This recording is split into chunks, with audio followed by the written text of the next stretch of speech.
happenings today. We communicate, we analyze global news. Stay tuned. Hello, beautiful people. Welcome back to Global Happenings Today YouTube channel. From what we are gathering, it looks like both the northern part of Nigeria, the southern part of Nigeria, all are looking for the same thing: power. Just fairly recently, some top elites, northern elites, believe that the 1 year reign of Bola Ahmed Tinubu did not really bring the security they were looking out for, or the affluence they were looking at to come down to the northern part of Nigeria. Hence, they are actually advocating for the return of power to the northern part of the country. And of course, some persons also believe that the southeast is due for power, and the southwest believe that this their turn and they should retain it for the next 8 years. But apparently, there is a lot brewing, and Nigerians are wondering what's going on. A senior advocate of Nigeria is beginning to tell Nigerians exactly what is behind the dangers behind the scene and what may likely happen to Nigeria if this does not come to an end, and very quickly too. Before we go into the news proper, kindly subscribe to our channel by clicking on the red subscribe button beside it. You see bell notification icon, please go ahead, click on it to get notified as soon as we update the channel on YouTube. The senior advocate of Nigeria, Jubril Samuel Okuntikpe, has stated that the Igbos, the Yorubas and the Hausas all want power, but no one sees the inherent dangers in their agitations as a breach of the constitution. And this statement was actually contained in a post that he shared on his social media account. In a post that Jubril Samuel Okuntikpe, senior advocate of Nigeria, shared, he said there is nothing in the Nigerian constitution that says power must reside among the three ethnic groups. He said it is a classical example of constitutional discrimination. He, however, stated that for Nigeria to be developed, the emphasis must be on capacity, vision, patriotism, and nationalism. He wrote, and I quote, "The Igbo nations want power. The Yoruba nation wants power. Hausa Fulani wants power to remain with them. In all of this, no one sees the inherent dangers in these agitations as being in breach of the Constitution. There's nothing in our Constitution that says power must reside with these three nations. It is one classical example of constitutional discrimination. Why must it be that only the three out of these 240 nationalities are quarreling to control and rule us? My humble view is that if Nigeria wants to develop and we must build Nigeria as a nation, then we must de-emphasize the idea of who rules and leads us." Let me quote him word for word. He said the problem of Nigeria is not in the constitution, the problem is not in the law, the problem is our disregard and disrespect for law and order. There have been agitations in Nigeria as to the proper rotation of power. The Igbo nation wants power, the Yoruba nation wants power, Hausa Fulani wants power to remain with them. For all of this, or in all of this, no one sees the inherent dangers in these agitations as being in breach of the Constitution. There's nothing in our Constitution that says power must reside with these three nations. It is one classical example of constitutional discrimination. Let us take for a moment that these agitations are legitimate and good. Have we pondered for a moment why these want to be the one to hold on to power in Nigeria? And that's food for thought.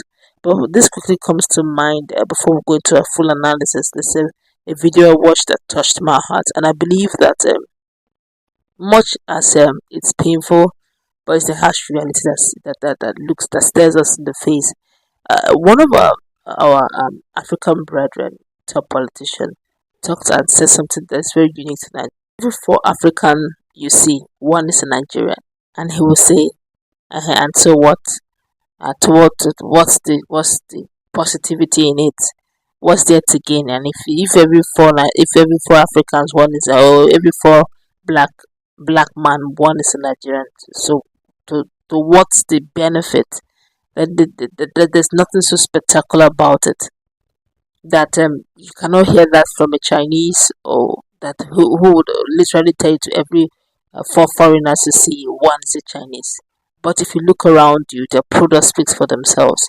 Though they are quite popular, but they have been able to, make their mark in the world by churning out products that everywhere you see, Their products are staring us in the faces every day, and these are both luxurious products and necessity products that we have no other choice but to patronize them.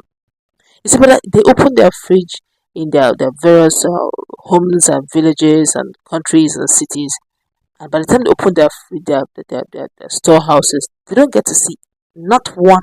They don't get to see any product of Nigeria. There's no made in Nigeria product staring them in the faces. Not because we're not blessed with natural resources, not because we're not blessed with human resources, but we've not been able to harness what we have via our leadership skills. We've got mineral resources, we have human resources, but we've not been able to harness the mineral resources. Take, for instance, we have crude oil, in commercial quantity. We are among the OPEC countries, oil producing states in the world. But while other countries have refineries, they produce, they have the raw materials, and they also refine their oil. Nigeria seems to be the only country that will, get the oil, take it to another country of the world as finished product, and to export it back.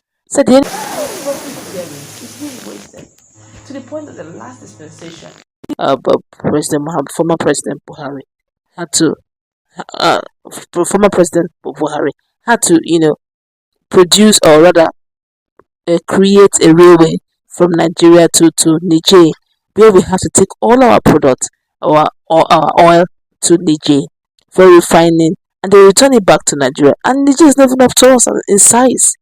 But we find ourselves giving them what we should have left over to a small country of the world, a country of Africa. And the end of it should have been a benefit, ended up not even benefiting Nigerians.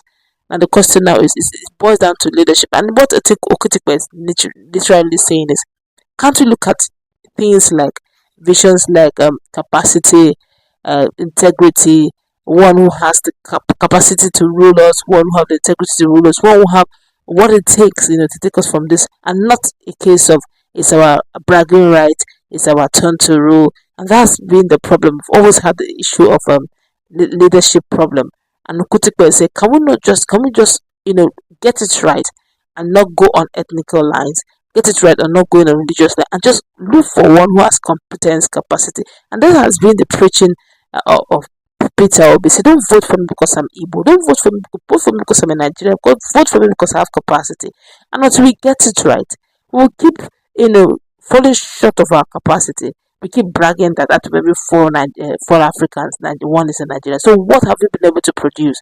We have what it takes, but we are not even stamping our authority in the world sector. But we could go on and on. To me, I stand with Okuntikwe. But then again, if we do not do the rotational thing, you just discover that one region will just sit under power and remain there. It becomes a right, and they are birthright, and we can't continue in this manner. But then again, that's my opinion, and the opinion of Sant, Advocate of Nigeria, Kutukbe Jibril. You may have a contrary one. Let's meet in that comment section. What's your take? Have a nice time. God bless. Global happenings today. We communicate, we analyze.